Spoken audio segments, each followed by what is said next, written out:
Hey folks, thanks for stopping by and checking out the Business Line podcast. In this show, what we're trying to do is get in front of people all over the country, all over the world that are moving and shaking in business, whether they're a part of a big business or they're starting something from the ground up. We want to get to know them. We want to get to know their journey, their struggle, and a little bit about what they love in life. We hope you check out every episode you can. All right. Well, hey, Eric, welcome to the Business Line podcast. So happy to have you here. Ever since my producer, Matt, told me that we were going to be bringing you on, I did a little bit of looking online and looking up the company TERRACEA. And I thought it was so cool that we were going to have somebody in retail on the show. It's really the first time that we've brought someone from that business world on the show. So can't wait to hear your story. Can't wait to hear more about what you got going on. So thanks so much for being on. Yeah, awesome, Brian. Yeah, thanks for having me on. Really do appreciate it. Let's get right into it. Tell me a little bit about what's Eric's backstory? What's your backstory? How did you get started? We don't have to go all the way, to elementary school, but tell me a little bit about, where you're from, how you grew up, and what kind of got you to the point where you are right now. Definitely. Well, a lot of the TERRACEA story does tie into myself as founder, and long story back, I grew up in Hawaii, which is opposite of kind of what you expect from a New England outerwear brand. So, grew up in warm weather climates. I was never really quite exposed to, anything that was outside of rain, essentially. So I saw snow for the first time when I was 17.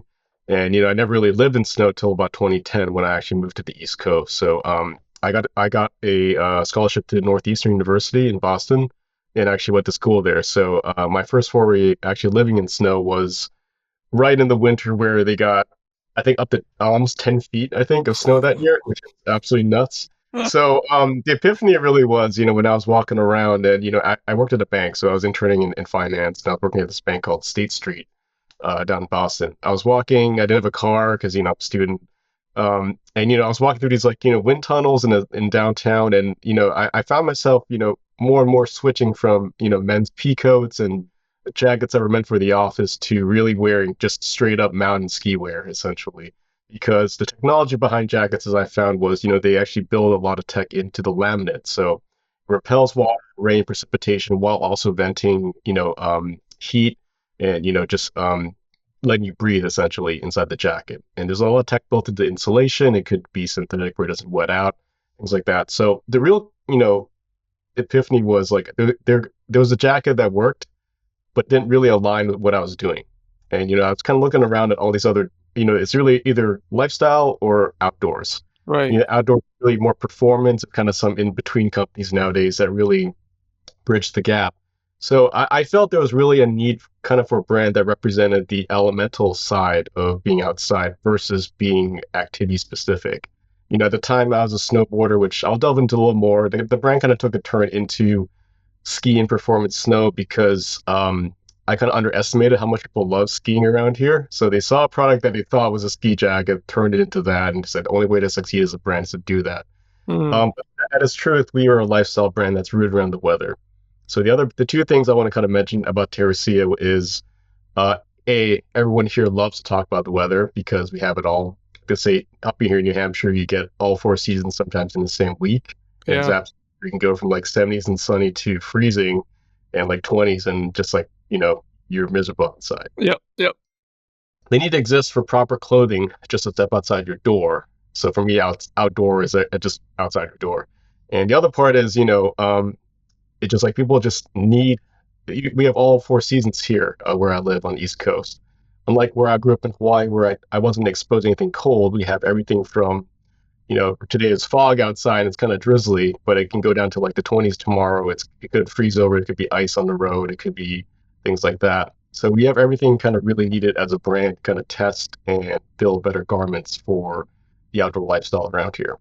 So it's been a 7-year journey. I started this really as a fun project in school. I had a friend, we were just brainstorming ideas. I'm like, well, why don't I just kind of create a brand around this, concept that I want to make a better jacket. So got some advice not to do it. And, I like to bring up in particular, he told me is, kind of rubbed me the wrong way. Very arrogant guy, industry dude, fashion, just straight up, just was an asshole, to put it lightly. But he was like, hey, there are a few of those. You'll never make it. And, you need $2.5 million to start up. And, at the time I was like, are you kidding me? I was like 2.5 million. It's like just to make a product. I was like, I don't think it's really doable. So I didn't listen to him. I Yeah. came in with essentially severely undercapitalized, about 7% of what I needed to do.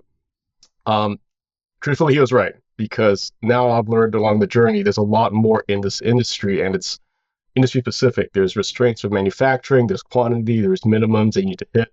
But on top of that, that's only a sliver of the pie. You need marketing, you need PR, you need communications, you need distribution, you need sales, you need a really good team.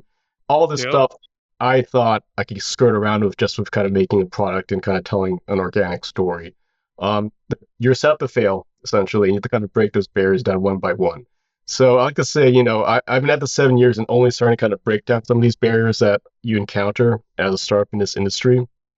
Because also I didn't quite align so much with a sport, although the brand got taken in the direction of making kind of ski wear because in my naive state, I thought that was kind of where you would chase sort of success, is like seeing where the sales are. But it Yeah. was true to your brand and at your core, it's going to fail in the first place. And the hardest part about what we do is like we're activity agnostic. So the real fact is we build stuff around weather and kind of what makes sense. So it's rain, snow, cold, heat, possibly, teasing for down the road. But Hmm. that's really the essence, is like I want to make better stuff that you can wear outside and just stay comfortable in. So, that's kind of the evolution of the brand from being a one jacket company to kind of a pseudo ski wear ish company to now back to the essence of being elemental and weather focused. Yeah, that's all. You gave us a lot there, so I want to dig into some of that. Yeah, Actually, one of the things you touched on, I think, is really important to talk about a little bit more. Is it was one of the questions I had. A lot of people, my producer, kind of told me about this. A lot of people in the industry or in other industries say avoid retail. It's one of the hardest businesses to get into. To yeah, try to start a retail apparel or merchandising business. You just told me a little bit about the struggles you had and the preparedness, and it kind of pissed you off to hear that. And then later on, you found out, oh, it's true, and true, you, yeah. you got obstacles. What do you think are some of the biggest keys, initially to not only getting started, but starting to build some momentum so you get sticky? Yeah. So one thing about retail is, we are officially now a pure e-commerce player. So our only Hmm. real distribution at this point is terracea.com. You see stuff we sold in the past on other sites and other, stores, but we are kind of really controlling our distribution through vertical through our website only. The biggest challenge really is manufacturing. In this kind of world that I play in, which is if you want to make outerwear, you have to make a lot of it, and it's expensive Yeah, because you notice, but factories aren't gonna give you time of day. Be just like, I just want to make 50 jackets and test out first, then I'll make 100, then maybe yeah. make 200. No, it doesn't work like They're not gonna that. spit up production for that, right? Yeah, 1,000 units, it's the typical. So, to actually build a brand and a collection, it takes a lot of resources, and you can't just do that right away unless you see a lot of startups that show up. They're not really startups. They're spun off from another big company. So they have the money, they have the distribution already to do it. That's the only real way you can kind of do what I was trying to do from the beginning. If you're kind of like a solo entrepreneur like I was at the time in 2017, it's really the single product and you really have to do Kickstarter. I mean, I'll be honest, that's really the only true way to kind of get momentum to kind of yeah, actually make this up do. So wholesale and retail, like you mentioned, is very tough. We played in wholesale from between 2020 and 2022, partially because COVID really created this boom in like outdoor economy.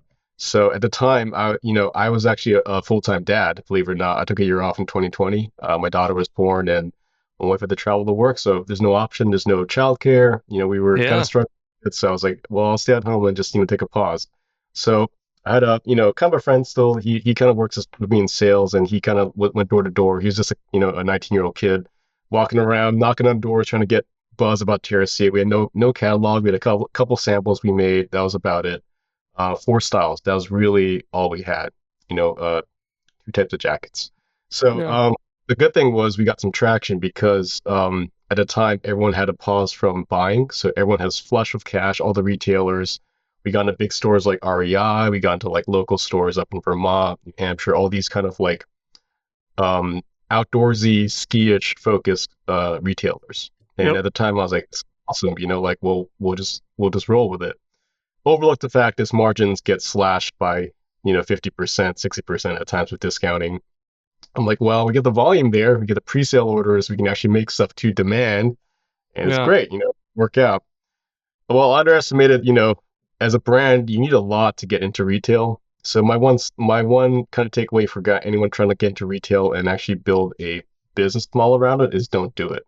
You Yeah. need to actually have the ability to kind of really sell yourself first so you can actually have that to take to the retailers.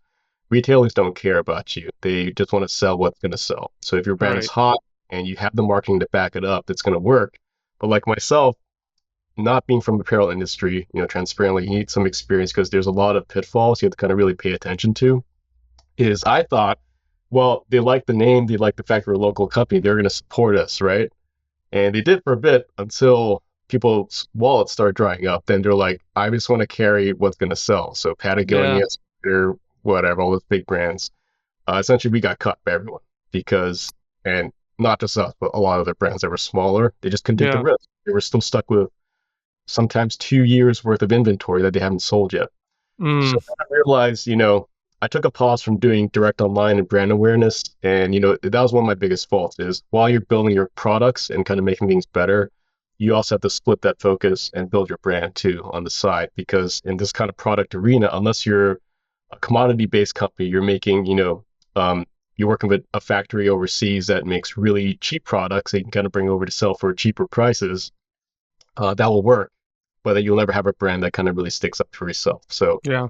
for me, I wanted to build a brand, but I kind of neglected that side of brand building. So one of the lessons learned is I would focus a ton more on that, even at the cost of not selling as much.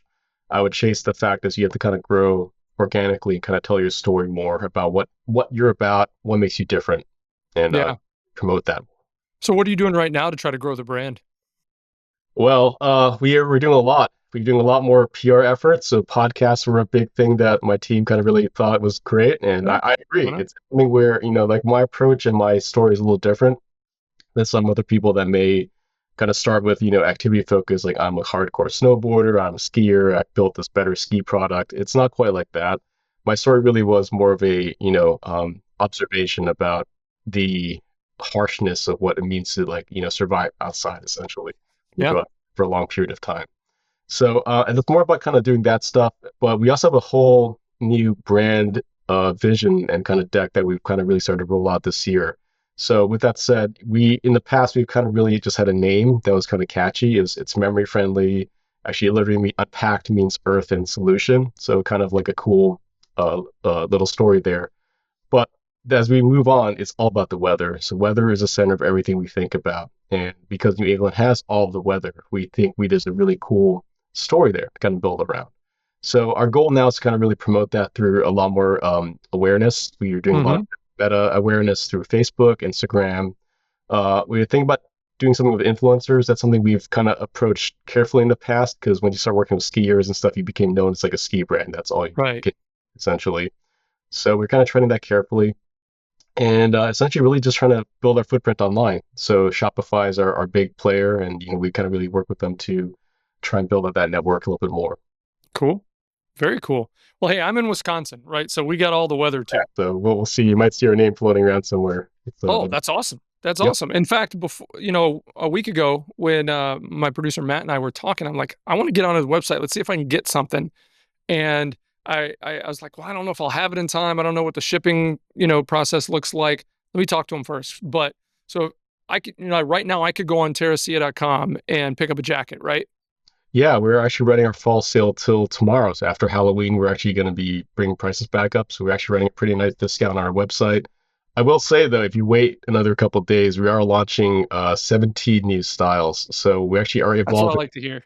into becoming a lifestyle brand. So I know I can show you this real quick. We have some really nice, thick hoodies with, terrace on it. Really cool stuff. Nice, nice. Premium quality uh, styles that we kind of bought.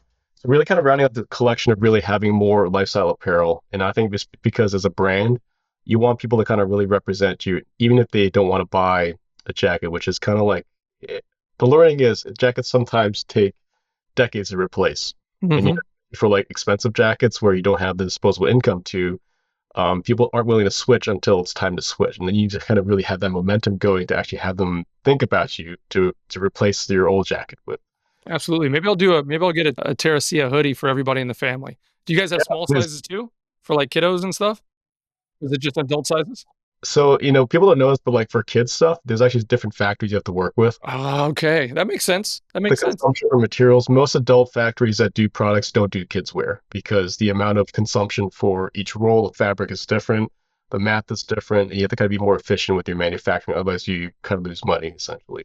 That absolutely makes sense. That's probably why you see a lot of specific brands that are just kids, right? Yeah. Yeah, Unless you're absolutely. big, like Columbia, obviously they can do whatever they want. But for small companies, you have to kind of pick a lane. So Yep, actually, we absolutely. like to kind of, my daughter is almost 5 now, and I have another newborn. That it's hard being an older dad running a business. It's like you have no time or to sleep or Right. do anything else. Yeah, Uh, I've got a 6 and a 3-year-old too.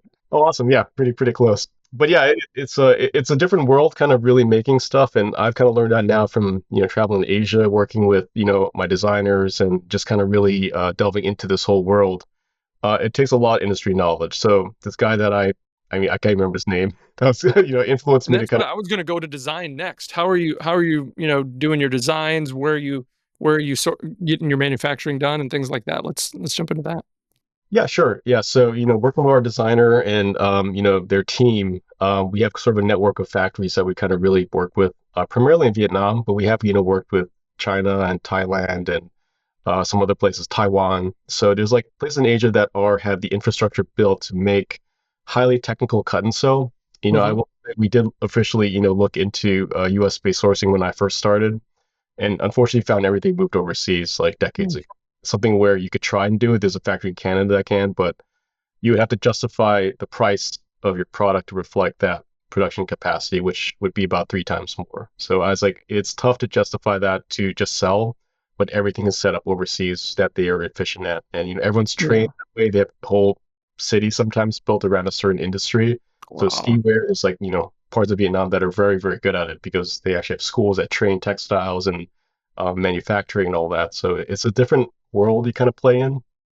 And I had to learn that the hard way. It's like, you can't just make what you want at the quantities you want. You have to kind of play around the rules at times. And How did you get connected to that other world? I mean, because yeah, obviously you gotta be at a point where, okay, now where am I gonna make stuff? Okay, you're yeah. just Googling stuff or you The only reason I did this, by the way, is I had a distant family friend whose father, they were based out of Hong Kong, actually, in Asia. Is they used to be the factory for Obermeyer, which is a big ski brand. So okay. Obermeyer, a separate factory that they used to run that made all their OEM products. They actually ended up outsourcing it as a third party to actually make stuff for other people too. So I ended up connecting with this guy, Eddie, who, introduced me to his father, and we kind of talked about producing products at his factory. So our very first product was produced with this factory. Unfortunately, they went in a different direction. I think they make athleisure stuff now specifically. So they don't make the products that we want to make anymore. That was really the only reason why I got into it because we had some connections. If you don't have connections, it's really a shot in the dark. You have to kind of know. Yeah. Sometimes you talk to people and you think you trust them, but then they don't guide you in the right direction. So, like, for example, people that say, hey, I can help connect with factories, but they're taking a cut. So whatever you're getting pricing from them, it's like 15, 20, 25% more than you would pay if you were to. If you could get direct, yeah. Yeah. So there's a lot of kind of like, there's tons of pitfalls in this kind of arena. So it's about kind of knowing the right people. There's consultants out there too. I didn't really work with any of them, but there are some that can kind of at least guide you in a general direction of who to work with. But you have to always kind of, the best way is kind of get industry knowledge. So it's hard as an outsider, which I learned the hard way, is you have to kind of find, almost like fall into the right people that you work with, hopefully, and then kind of go from there. So, you mentioned a little bit earlier too about building your team. So, obviously, you can't get it all done by yourself. I mean, you started with, obviously you yourself and you, and maybe you had a friend and it kind of went Yeah. from there. But, you know, h- uh, how did you build your team? Were you connecting with people more locally, just kind of connecting with different people in the different industries you needed to connect with, or did you build a core team around you? Yeah. So our current core team really has come together in the last about 2.5 years. Before that, I was really just by myself. And, Mm, I was working with people that I thought had a function, whether it's marketing, sales, design, things like that. And it was very siloed. So when things are siloed and people don't talk together, there's a lot of kind of cross-functional misfiring, I like to put it that way.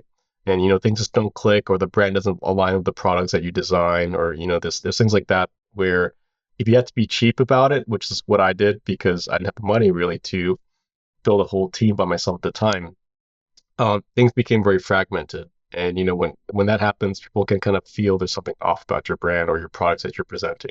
Yeah. So the last 2 years, I've really started to kind of really delve into forming this core identity for Terracea, which involves people. People is key when it comes to like a startup company. You want people that have the same energy that match and kind of want to carry that energy forward. So, for myself, it was coming in contact with my now business partner and general manager, Vic Satir. He's a great dude, super smart, comes from a background at Nike and worked at Oh, wow. VF Corporation for a long time, knew all about textiles and strategy. So, we connected about 2.5 years ago. And since then, the brand has sort of been reformed in a way that makes sense.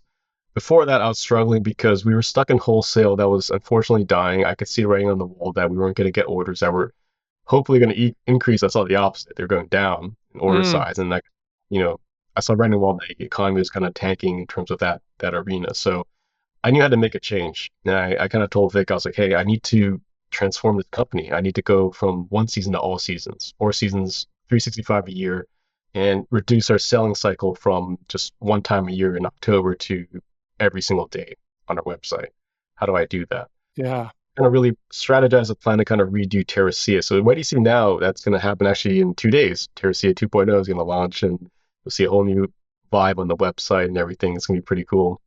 Yeah, I'm excited to see that. So you're gonna, like you said, you're gonna go full 4 season, right? That's the key of it. So you want people to get in and be connecting with your business, purchasing, seeing what's going on, connecting with the brand all year, not just like you Yeah. said, in Well, October it's starting to get cold. I need a new jacket.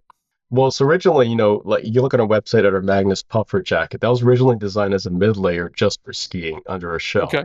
But I found people were using it more as an outer layer, and even though it wasn't really cut right for it, it had the tenants because it was actually water resistant and Uh-huh. also enough to kind of sustain. So the way I thought about it is less so much a performance snow mid layer than it was a cold weather product.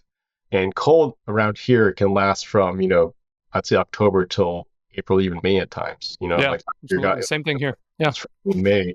So there's a time where I think our products can kind of like seamlessly cross seasons in some ways. So the way we present a website is we have products that are built for elements, and then that way people can kind of pick and choose what they want. Funny enough, like I actually run pretty warm, so actually I need one layer less than my wife does, who's actually from the Northeast, and like I can actually run by just a one jacket when it's like 10 degrees or 20 degrees, and I'm okay. Versus like she'll need an extra jacket underneath to stay warm. So it's all subjective, like how warm you want to get and how much protection you need from the elements. But we aim to do that through our website and kind of having this ability to kind of pick and choose the right ensemble for what you need to go outside. Similar things kind of go with, different businesses. You want to try to market to those who are going to be most likely to engage with you, right? And buy Yep. from you. You take a person like me, I'm super interested in this. I'm not a fashionable guy, but as I've gotten older and my family's grown, I've got a little bit more disposable income to kind of get things that I like. Like I like shoes, Yeah. I like hats, I like jackets too. The thing I've never really gotten to a jacket. Like when I was young, I used to love to get the latest cool jacket. I could never afford the Columbia jackets that were like 200 and $300. Mhm. So just go to Walmart or go at the time Kmart or wherever Yeah. and get the jacket that's on sale. That's going to get me through winter. Okay, great. And I've kind of brought that mentality with me. So I don't have a really nice jacket. I have some nice looking jackets, but it's kind of stuff my wife has found on Amazon that kind of looks the part, but isn't necessarily as functional as it should be Right. for what it is, or from a standpoint has the technology you're talking about here. Yeah. What have you guys talked about? What's your plans in this new kind of Terracea 2.0? I love that, by the way. Being a Yeah. tech guy.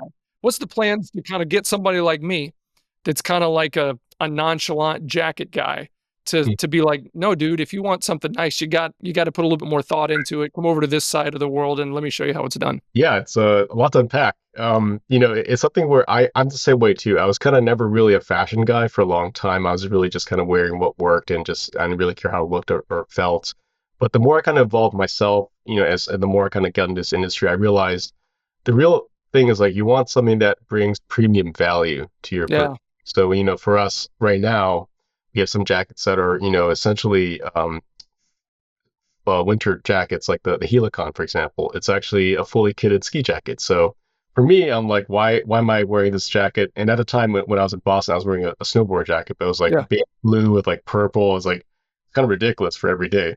So I was like, why not just make something that looks more like an everyday jacket that actually has the full function of a ski jacket? So you can do both. So I don't want to buy a separate jacket just to go skiing. I don't go that much enough to justify the purchase of something. I don't care about looking cool or whatever on the yeah. mountain. Something that works well and can carry the same function into everyday life. So for me, I think a lot of the design principles that we get into for what we do is like it's multi-purpose. The magnets, people actually do ski in that jacket. It's got DWR. We are eco-friendly for everything, which is awesome. And we have a bit of kind of like a style and functional fit to it. So large drop pockets that can fit the biggest iPhone. It can even fit like a flashlight if you need to. If you're going hiking in the woods, we have laser cut holes in the armpits for venting. So when you actually are exerting yourself, you can actually vent out through the areas that need it the most. Things like that. So I think we kind of take a bit of a fusion of like function, but also like style into what we do in all of our products.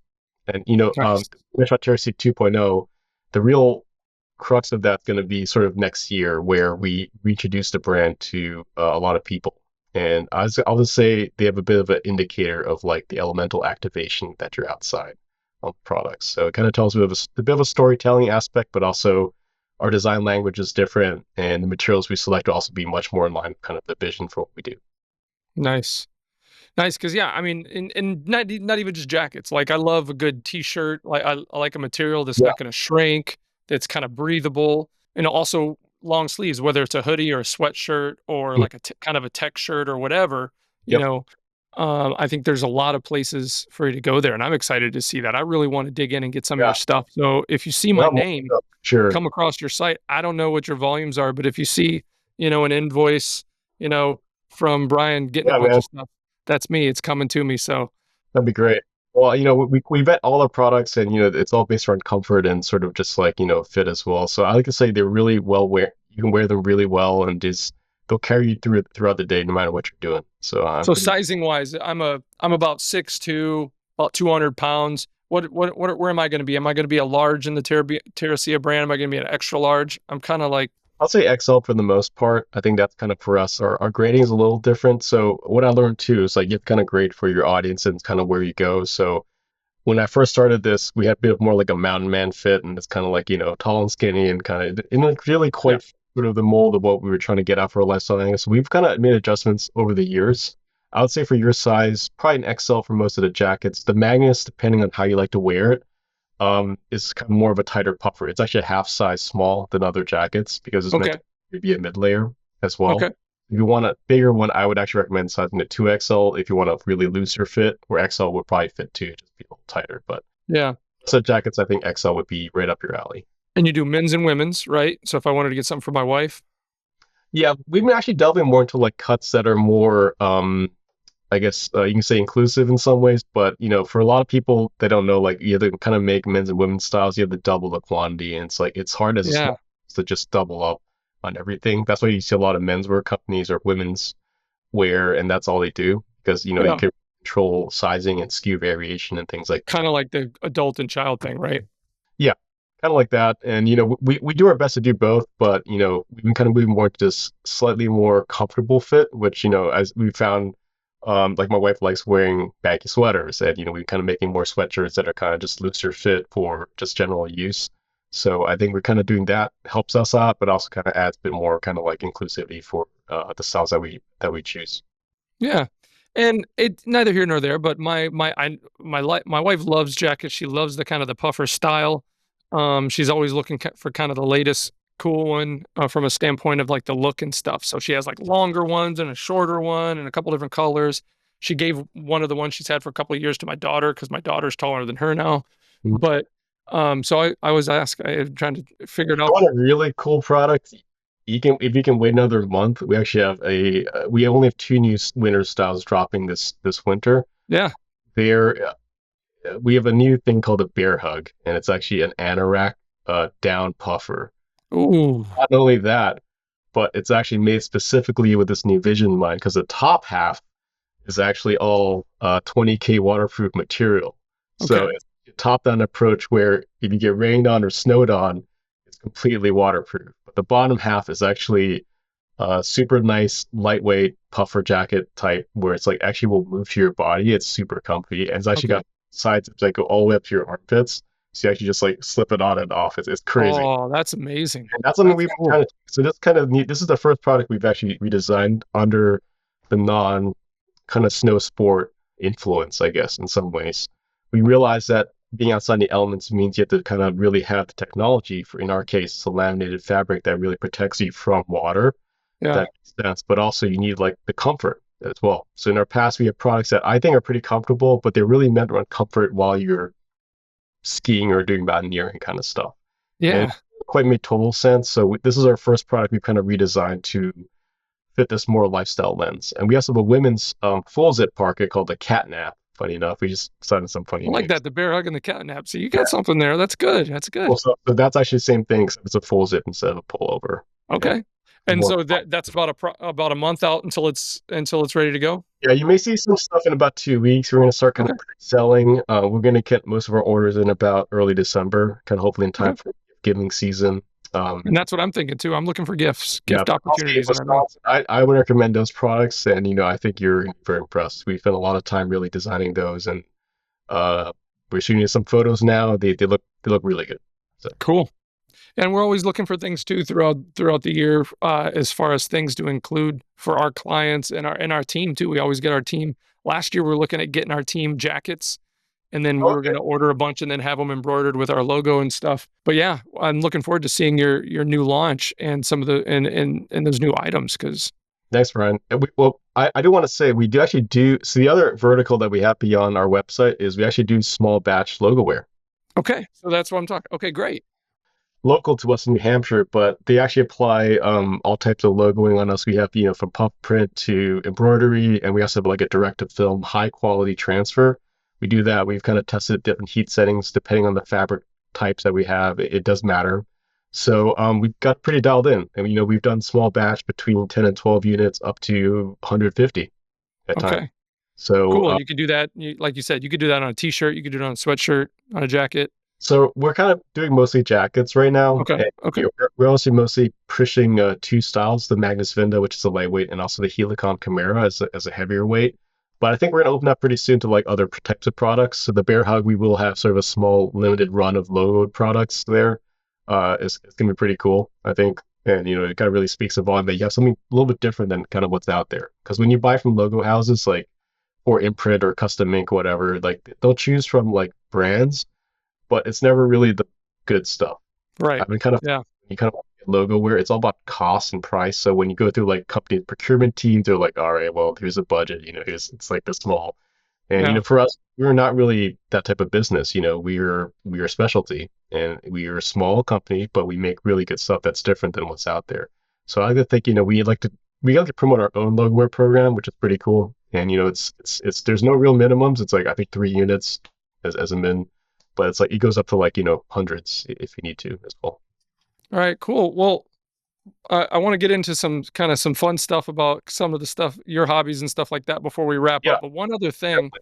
I mean, if you could fast forward a year from now, what's your vision for a year plus? Where do you want to be? Where do you think you can be based on what you've learned, getting to where you are, this relaunch, and kind of where do you think you want to be a year plus from now? I'm gonna start with the second point because right now, starting tomorrow, has been a year and a half of planning and sacrifice because of the Wow. pivot of us Yeah. moving away from wholesale. We had to actually hold some inventory. We had to make some inventory, relaunch the brand. It's all been a year-ish of work to get to this point. So I'm excited to kind of do that. In a year from now, I'd like to see the most successful season we've ever had because we actually have the ability to do so on our own means, which is great. but also we are officially going to launch as an all-season brand with, spring, summer, fall, winter, in between products. Yep. Because nowadays it's all about variability. Beyond this is funny because this year is the only first year I remember in like 7 years we've had like a traditional fall. I think before that it's really just been like on and off, kind of like smoldering hot in October and freezing cold in May, that kind of situation. It's like volatile. But this year for Yeah. some reason it's been normalizing, which is kind of cool. But the way we design products now is not so much capsules around seasons. It's about like, temperature ranges and kind of like usability for outside. Yeah. So I think for the first time we'll have stuff that's essentially warm weather technical and cold weather technical and kind of really rounding the gap there. Oh, cool. Well, maybe a year from now we could get a hold of you again, have you back on and talk about Yeah, all the new stuff and all the exciting thing that's I happened in the hope last so month. too. I think by this time next year we would have proved a lot. And Yeah. as a brand too, we're kind of growing as well. We have some the new casual wear stuff we're launching, nicest t-shirts you'll ever own. I'll just put it that way. They That's don't you're talking to me, you man. I'm can't buy excited. these anywhere normally. We had to pull some strings of some like Italian brands and things like that. So they're pretty That's cool. cool. I love a t-shirt that I can wear to work, that I can wear outside, that I can wear to the gym. You Yep. know what I mean? That and it's going to hold up, but also, be comfortable and not shrink and stuff. Wait, with that one working out too, wait till next year because we actually are making a tech tee that's going to be Okay. a little revolutionary, but it's going to be from the gym to the mountain to I don't know outside, just walking around. Hey, All here's that. a weird question. I didn't I can't say I learned about this, but I heard about this maybe a couple months ago. I'm sweeping through reels and something comes up about materials that we wear. I don't know any of the tech or the science or anything behind this, but it was the first time I ever heard anybody talking about like depending on whether it's cotton or whether it's polyester, all these different materials, your body kind of absorbs or reacts or um to those different materials in different ways. I mean, in your experience, you've been doing this for a while now. You've probably done a ton of research, talked to a lot of people. Is there any behind a lot of that kind of stuff, or do you know anything about that? I mean, We're talking about like against skin, so they think about like tech tees and kind of like things like well, that. Like they say like, hey, all these like, let's say, moisture wicking materials that the big brands are used, they're not good for you or yeah, something. antimicrobial, anti-odor, all that stuff. Yeah, it's just the type of material that they kind of work with. A Yeah, lot we're going like with like merino wool now, which is kind of like a naturally, they have natural odor resistant properties. They are moisture, resistant. So and they're temperature regulating too. So a lot of kind of stuff you kind of choose with different blends of like wool or things like that. They do have sort of regulation properties about it that do make it more comfortable to wear. So like, a lot of t-shirts now, like best t-shirt ever, $80. But yeah, right. there's something about it. The material is different than the cotton poly blends that you can normally get. And there are some things where the material you choose does make a difference. So when you do travel and you don't want to have your one shirt soaked in sweat, then having freezing the moment you step outside in Wisconsin in the wintertime, there are things like that it's all about kind of layering the right way too. So your Hmm. base layer it talks to your mid or your outer layer. There's some aspect to that kind of makes a lot of sense. So you kind of vent moisture out, then it's like permeates out through the other outer layer. It makes a lot more sense. How But about bamboo? Do you know anything about that? I've got like my wife loves. She gets my kids like bamboo pajamas, and I've got a set. It's so soft. I personally haven't worn any, but I have heard a lot about it. Like Tencel's like one of the brands that does like bamboo quite well, and Yeah, we're looking into it because the way we're kind of evolving as a brand too, we want to do innovative, cool stuff, and I think that's yeah. kind of like actually we're headed towards. So new technology like bamboo. We are, by the way, launching a collection of socks, which no one expects, but we have some made in USA socks coming out, merino wool, the best socks There's I've ever. nothing like a new pair of socks, Eric. I tell you what, it's one of my They favorite are things in the amazing. world. We worked with a local partner here. They're actually co-branded, so minus 33 is the name. They've been around since 1890, so fifth generation business, and we kind of worked with Lawson, their current CEO and president. He's been doing some great work with kind of like evolving the brand too. So this is like really a cool partnership we're kind of doing with them. But you'll see Cool. some really new socks dropping pretty soon on our website. I'd recommend getting one because they're amazing I used to always joke when I was younger. I was like, "Hey, when I get big, when I get rich, my goal is to be able to wear a brand new fresh pair of socks every day." every I day. never have to, because one, I'll never have to do that Well, laundry and match up socks again. But there's just something about putting on a brand new soft pair of socks that are it's just comfortable. It's awesome. yeah, and these socks, by the way, so like I have other socks like from other brands that are Yeah. cotton. you have to throw them out because they stink after your day. Right. Yeah. These socks you can wear 'em for like a couple of days. Honestly, they don't smell. I, Oh, that's cool. what- My wife needs those. She's gonna kill me for saying that, but man, she's got stinky feet. I'm sorry. there you go. Well, these socks are great. They'll do the job. But All right, yeah, cool. Well, hey, before we wrap things up, Eric, just want to learn again, just kind of bookend this with a little bit more about you. What do you do? You have any hobbies? What do you do that brings you joy when you're not, grinding away almost probably 24/7 on your business? it's hard with the kids now, and especially a newborn, getting a little older, and before Yeah, that, I like snowboarding. That was kind of one of the reasons why I wanted to I was okay kind of going into this realm. I was like, oh, it'd be kind of cool to do something related to kind of snowboarding and skiing. Truthfully, it was a fun activity, but it takes a lot to commit to just doing that. yeah, And on the side, spending time with my family, doing kind of normal dad stuff. Funny enough, I started picking up basketball, which is interesting. I never played, but when I was cool. 35, I realized I was getting kind of out of shape, and I was like, my cardio was kind of going down. I'm like, I got to do something. I don't like running, so I just started playing basketball randomly. So now I play pickup at the gym, and it's been kind of a fun way to kind of get some exercise. That is awesome. That's cool. My daughter, I have three daughters, but my one that is 11, going on 12, she is getting interested. She played volleyball for the first time with school this past fall, and now she's getting interested in basketball. So took her Yeah, to a little 1-day camp on shooting with a local expert that is like a ridiculously good shooter, and she just focused during that hour and a half, and she picked up all the little things, balance and holding that's her great. arm, and now she's out in the backyard putting a quarter in between her guide hand, and she's shooting right instead of pushing like this. Yeah. And I come home and I'm like, "Hey, you got your 500 shots in?" She's like, "Not quite that many, but I'm getting there, dad." So it's getting me into it too. I used to love playing basketball. Yeah, so my daughter too, like she's more into dance and kind of like, things like that in music, but seeing her interested in certain things like violin makes me interested too. And I want to kind of be there Yeah, for her, kind of learn more about what she's doing and why it makes her happy. So, she's not quite into sports yet, but she really said she likes soccer. So I'm gonna try to get into that with her as well. See how that goes. very cool. How'd you get into snowboarding? I mean, was it when you always had an interest when you were back home in Hawaii, but when you came across, I mean, I what was was my last year of college. I had some friends that took me out, and I never went before. And they took me to the top of the mountain. I never strapped in at all, and like they gave me a polymer race board, which is like the worst thing you can think about. 168. I'm like, not a big guy. I'm like, here you go. It's a free board. You try it. I'm like, oh, so I hurt myself really bad. And then, but the funny thing was the next day, I'm like, I want to do it again. And I'm like, all right, that's how I got into it. But truthfully, it's like, people think like, oh, we're rooted in ski and snow. It's like not really, like I like it, but it's not like what I wanted to build a brand around. It's always yeah, in my life, just like how I kind of see the clothing that we make. It's all multi-dimensional, like you don't want to make just one thing for just one thing. I don't see the value in that. It's one thing for many things. That's kind of like how I like to see it. So snowboarding is fun.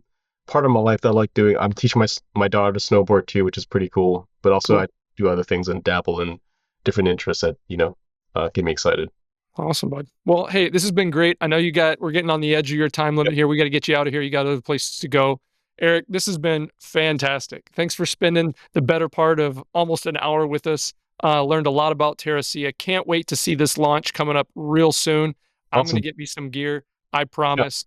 You'll if you ever tune back into the podcast, you'll see me either. I want to get maybe some hats and I'm gonna rep you because you seem like honestly, you seem like a great guy. I love what you're doing. Our email list, that's going to be where we're going to be announcing more things and special discounts just for email subscribers. So I'd recommend people go on that and checking it out as well. Awesome. Well, this has been great. Hey, thanks so much for being on the Business Line podcast, Eric. Thanks, Brian. Appreciate it.